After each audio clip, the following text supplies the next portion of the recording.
எத்தனையோ சித்தர்களாம் திருவண்ணாமலையிலையும் சதுரகிரி மலையிலையும் இருக்கிறத பார்த்துருக்குறோம். ஆனால் பழனிக்கு அருகே சுமார் 8 கிலோமீட்டர் தொலைவில் கடக்கம்பட்டி சித்தர் அவரோட சமாதி இருக்கிறது யாருக்காவது தெரியுமா? இந்த சித்தரை கடக்கம்பட்டி சித்தர் அப்படின்னும் அழைப்பாங்க. அதே மாதிரி அழுக்கு மூட்டை சித்தர் அப்படின்னும் அழைப்பாங்க. எதுக்கு அந்த அழுக்கு மூட்டைனா, அவர் தோலை ஒரு துணி எப்போதுமே போட்டுக்கிட்டே இருப்பாராம். அது ரொம்ப அழுக்காக இருக்குமா, யாரையுமே தொட விட மாட்டாராம். இவர் எப்போதுமே மற்றவர்களை திட்டி தான் ஆசீர்வதிப்பாராம். முதல்ல அடிக்கடி பழனி இடுப்பன் மலை அருகில் நடனமாடிக்கொண்டிருந்தாராம். திடீர்னு ஒரு வாட்டி மயக்கம் மட்டும் விழுந்துட்டாராம். உடனே எல்லாருமே வந்து மருத்துவமனையில் சேர்த்து விட்டாங்களாம். டாக்டர் இவர் இறந்துட்டார் அப்படின்னு சொன்னாங்களாம். திடீர்னு பார்த்தா மாலை பொழுதில் உயிர் திறந்து உட்கார்ந்தாராம். அதே மாதிரி பல அதிசயங்களை செய்துள்ளாராம்.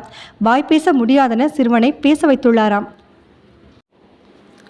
சில பேர் இவரை முருகனின் அவதாரம் எனவும், சில பேர் இவர் பாபாவின் அவதாரம் எனவும், சில பேர் சீனாவிலிருந்து வந்தவர் எனவும் சொல்கின்றனர்.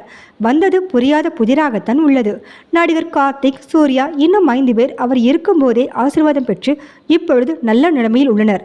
இவர் எப்போதுமே இங்கிருக்கும் கல்லை அங்கே எடுத்து போடு, அங்கிருக்கும் கல்லை இங்கே எடுத்து போடு என்று சொல்லியுள்ளார்.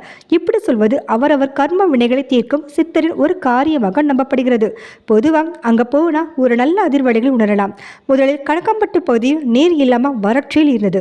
அதுக்கப்புறம் இவர் சொன்ன இடத்தில் தோண்டின போது வற்றாத ஜீவ கிணறு இன்னும் உள்ளது. நீங்கள் அந்த இடத்துக்கு போனால் தெரியும். அந்த சமாதியை சுற்றி நல்ல பச்சை பசுன்னு இருக்கும். புனர்பூசம் நட்சத்திரம் அப்போ ஜீவ சமாதி அடைந்தார். பௌர்ணமி அமாவாசை அப்போதெல்லாம் இந்த கோயிலில் சிறப்பு பூஜைகள் நடைபெறும். இங்கு வருபவர்களுக்கு நாள் முழுதும் அன்னதானம் கொடுக்கப்படும். நாங்களும் இந்த சமாதிக்கு போயிருக்கிறோம், அதாவது இந்த கோயிலுக்கு போயிருக்கிறோம். இந்த கோயிலுக்கு போகிற நோக்கத்தில் போகலை. நாங்கள் வெளியில் போயிட்டு வந்து திடீர்னு அங்கே போகணும்னு தோணுச்சு. போன நேரத்தில் அப்போ தான் ஆராதனையும் ஸ்டார்ட் பண்ணாங்க. அதை முடித்து 1 hour ஆச்சு. ரொம்ப ஒரு நல்ல வைப்ரேஷன் கிடச்சிது.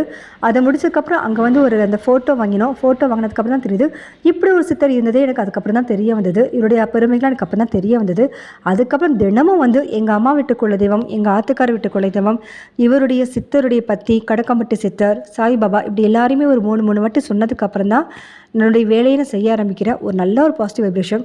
நம்ம நல்லபடியாக நினச்சோம்னா நமக்கு நல்லபடியான எண்ணங்கள், நல்லபடியாக ஆசீர்வாதங்கள், நல்லபடியாக சித்தருடைய ஆசீர்வாதங்கள்லாம் கிடைக்கும்.